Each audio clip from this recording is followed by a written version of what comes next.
Do you guys remember the Subnautica 2 drama? Does that ring a bell?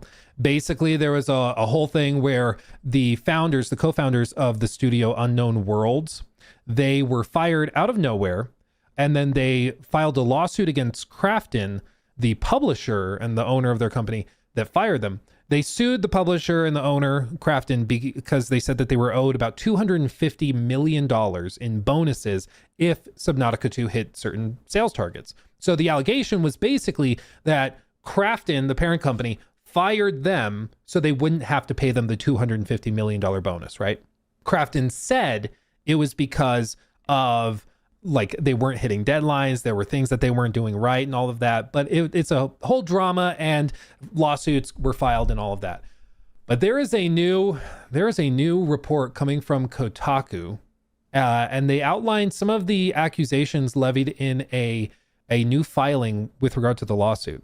The filing alleges that they have evidence that the Subnautica 2 publisher allegedly asked ChatGPT to find a way out of paying the co-founders.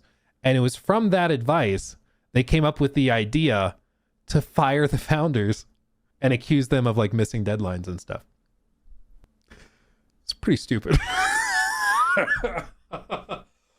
Pretty stupid. It's pretty dumb. Your Honor, the robot told me to do it. It told me to.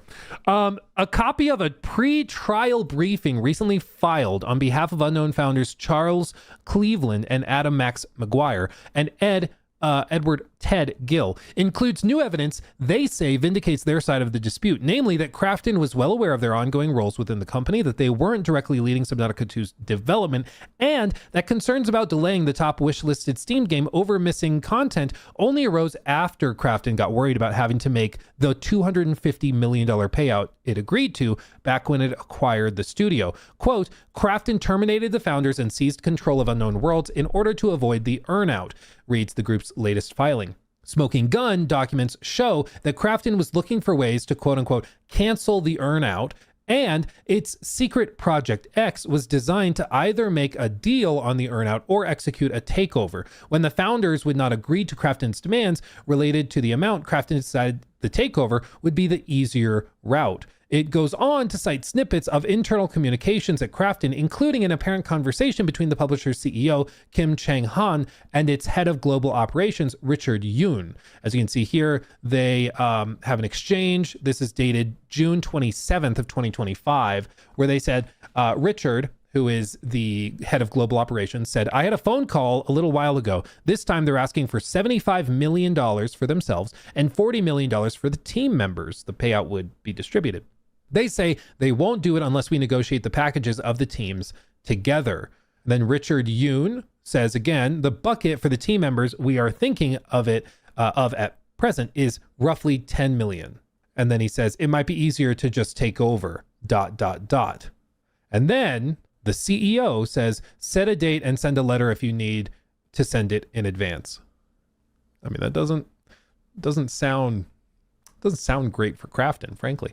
The exchange suggests Krafton was not only seeking to lowball the co-founders on their original bonus, but the rest of the development team as well. The new filing also claims that Krafton felt it had overpaid for Unknown Worlds and wanted to avoid following through on the original contractually obligated payouts at all costs, even going so far as to ask an AI chatbot for help. Quote, Maria Park told Kim that it, quote, seems to be highly likely that the earnout will still be paid if the sales goal is achieved, regardless of the dismissal with cause. The new filing reads, Kim turned to artificial intelligence to help him brainstorm ideas to avoid, Jesus Christ, Kim, who again, Kim is the CEO. Kim, quote, Kim turned to artificial intelligence to help him brainstorm ways to avoid paying the earnout. ChatGPT likewise advised that it would be, quote unquote, difficult to cancel the earned payout. The co-founders claimed that Krafton refused to produce the ChatGPT conversations and when pressed confirmed that they no longer exist. Uh-oh. How can you prove that though? Well, at this point it's claims. The difficulty and the real problem, at least in US courts, there's a, what is the term for it? There's a term for it of what happens, but basically there can be sanctions, case dismissal, adverse inference. Spoliation. That's it. I think that's what it is. So parties who are found guilty of spoliation or spoliating evidence related to civil lawsuit can face a number of negative consequences. If it's established that a party had noticed that the evidence would be relevant to an existing or potential lawsuit, judges have a number of penalties at their disposal when deciding to punish a party for destroying evidence. The most common penalty for spoliation of evidence is an adverse inference charge. This basically means that the finder of fact, likely a jury, is entitled to take a negative inference against a party because that party destroyed evidence. In addition, a judge may make it harder for a party to prosecute or defend a claim because of spoliation. For instance, a judge may determine that a party cannot deny that certain elements of a cause of action have been established because the other party has made it difficult to prove this element because relevant evidence had been destroyed. And then in like the most extreme cases, the judge can even hold that a party wins or loses a case by default because of spoliation of evidence. Spoliation. I don't know. So if it's found that once all this started coming up, they then went and deleted the ChatGPT conversation, which I'm sure there's a log somewhere where ChatGPT like records when the conversation was deleted.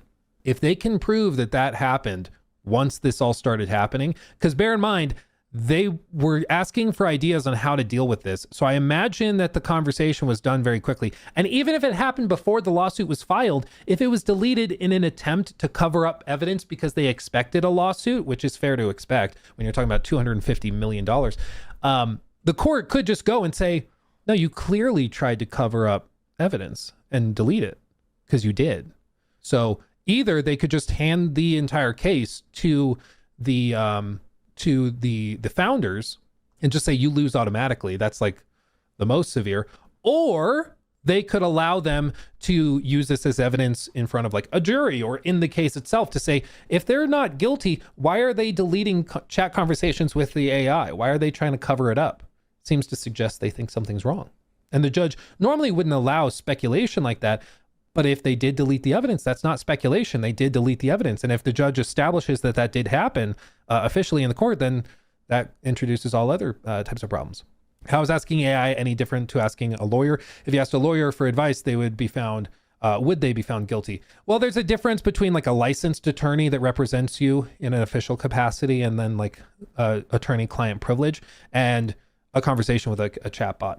The problem is not necessarily that they were asking advice from the ChatGPT conversation. That's fine. You can ask anybody for advice. Like, that's fine. The problem is that they deleted the conversation. You're probably not doing that unless you don't want them to see it, you know? So it's more the deletion of the conversation that's the big issue than that they asked for the advice. The other, I mean, the asking ChatGPT for advice on how to avoid paying $250 million to the founders, that certainly suggests that what Krafton's claiming is not true. Because what Krafton is saying is that they were fired because they weren't hitting deadlines for Subnautica 2. They weren't the best people to run that company. They claim that this had nothing to do with the payout, that they were not like coordinating to avoid paying out $250 million. That's not what happened. They were fired independent of that. That didn't have anything to do with it, which I think pretty clearly is not the case, even from just what we've seen so far. This conversation by itself is like a smoking gun in and of itself. Like they are literally presenting the claims and what they're asking for and then saying, might just be easier to take over. Like that pretty clearly, I think, suggests that this was not an independent decision that they made, you know? Anyway, we'll continue following it. Krafton did respond to this. Okay. Let's see. At the heart of every decision Krafton makes are fans who deserve the best possible experience. Krafton made leadership changes at Unknown Worlds when the now former executives focused on other priorities rather than Subnautica 2. Despite Krafton offering to extend the former executives' earned payout period if they return to their positions, the former executives refused to return to work and improperly retained hundreds of thousands of Unknown Worlds and Krafton confidential documents, both just before and after they were terminated. Additionally, they failed to preserve certain files after their employment ended. Through this court process, Krafton remains focused on what matters, delivering the best possible game to Subnautica's fans. Krafton will continue to present the evidence proving that the former executives did not comply with their duties as the legal proceedings move forward. So who knows? Who knows? I think it's all alleged right now, so nothing's confirmed. To me, it certainly seems like Krafton executives did not, excuse me, did not want to pay out the $250 million. So they were trying to find a way out of it, partially by asking ChatGPT how to get out of it. And then they decided, allegedly, and then they decided to go back and try and deal with it creatively. And it could be that both things are true. It could be that the co-founders were not doing their jobs and were doing a bad job and should be fired. That could be the case too.